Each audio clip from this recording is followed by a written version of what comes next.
सोचिए, एक छात्र जिसने 2 साल तक दिन रात मेहनत की, जिसने सोशल मीडिया छोड़ दिया, दोस्तों से दूरी बना ली, परिवार की उम्मीदों का बोझ उठाया और फिर परीक्षा के बाद पता चले कि शायद पेपर पहले ही लीक हो चुका था, तो उस छात्र पर क्या बीतती होगी।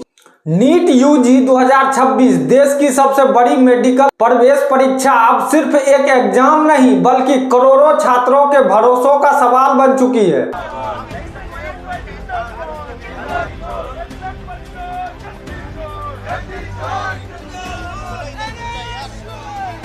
और आज हम बात करेंगे नीट यूजी 2026 की उस विवाद की जिसने पूरी देश को हिला दिया है दोस्तों।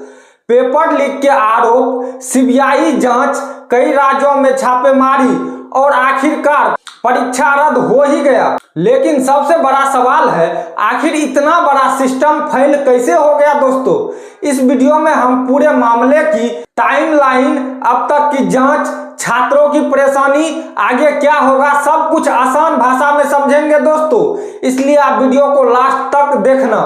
क्या हुआ नीट यूजी 2026 में? 3 मई 2026 को नीट यूजी परीक्षा आयोजित हुई। करीब 22 लाख से ज्यादा छात्रों ने परीक्षा दी।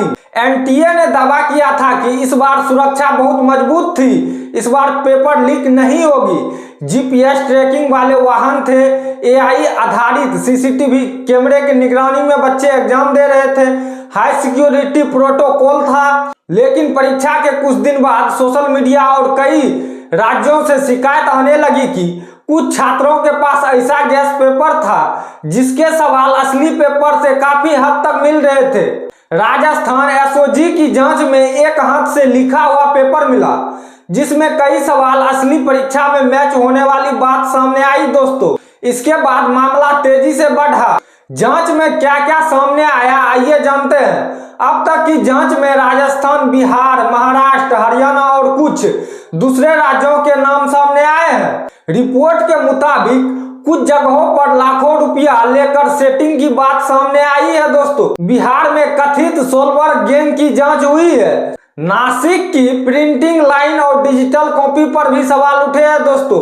व्हाट्सएप और टेलीग्राम के जरिए पेपर फैलाने की आशंका जताई गई है। जिस पे शक हुआ उसको पुलिस हिरासत में लिया गया है और अब पूरी मामले की जांच सीबीआई कर रही है दोस्तों। ध्यान देने वाली बात यह है, जांच अभी जारी है, इसलिए कई दावे अभी आरोप और जांच के दायरे में है। सरकार और एनटीए का क्या कहना है ये जानते हैं। एनटीए ने कहा कि परीक्षा की पारदर्शिता पर सवाल उठने के बाद सरकार की मंजूरी से परीक्षा रद्द की गई है दोस्तों। साथ ही एजेंसी ने यह कहा, छात्रों को दोबारा रजिस्ट्रेशन नहीं करना होगा, पहले से किया गया आवेदन मान्य रहेगा, फीस वापस की जाएगी सभी विद्यार्थी का। नई परीक्षा तारीख जल्द घोषित होगी।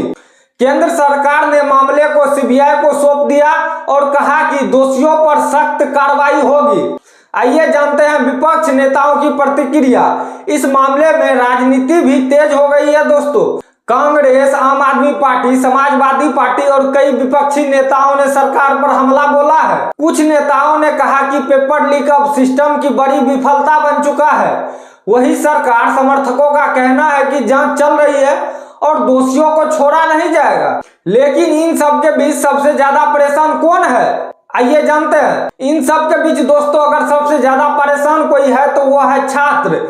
छात्रों की सबसे बड़ी परेशानी है, सोचिए उस छात्र के बारे में जिसने सालों मेहनत की, कोचिंग में लाखों रुपये खर्च किए, मानसिक दबाव झेला, परिवार की उम्मीदें संभाली और अब उसे फिर से परीक्षा देना पड़ सकता है दोस्तों। देश में कई छात्र मानसिक तनाव और अनिश्चितता महसूस कर रहे हैं। सोशल मीडिया पर हजारों छात्र सवाल पूछ रहे हैं, क्या मेहनत से ज्यादा अब सिस्टम काम करेगा? यही वजह है कि यह मामला सिर्फ एक एग्जाम का नहीं है बल्कि भरोसों का है। आगे क्या होगा ये जानते हैं। अब सबसे बड़ा सवाल यही है, नई परीक्षा कब होगी? क्या सुरक्षा व्यवस्था बदलेगी?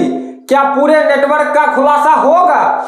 और क्या भविष्य में ऐसी घटनाएं रुक पाएगी? सीबीआई की जांच से आने वाले दिनों में कई बड़े खुलासे हो सकते हैं, लेकिन फिलहाल लाखों छात्र नई तारीख और साफ जवाब का इंतजार कर रहे हैं। एक बात तो साफ है दोस्तों, अगर देश की सबसे बड़ी परीक्षाओं पर ही सवाल उठने लगे तो नुकसान सिर्फ छात्रों का नहीं होता, पूरे सिस्टम के भरोसों का होता है दोस्तों। पूरा सिस्टम बदनाम हो रहा है इस पेपर लीक के कारण। आपकी क्या राय है? आप अपनी राय कमेंट में बताओ। क्या नीट जैसी परीक्षाओं के लिए नया और ज्यादा सुरक्षित सिस्टम नहीं लाना चाहिए क्या? कमेंट में अपनी राय जरूर बताएं। वीडियो पसंद आया तो लाइक करें और शेयर करें, और ऐसे ही फैक्ट आधारित अपडेट के लिए चैनल को सब्सक्राइब जरूर करें दोस्तों। मिलते हैं किसी और वीडियो में, तब तक जय हिंद जय भारत। धन्यवाद यहां तक वीडियो देखने के लिए।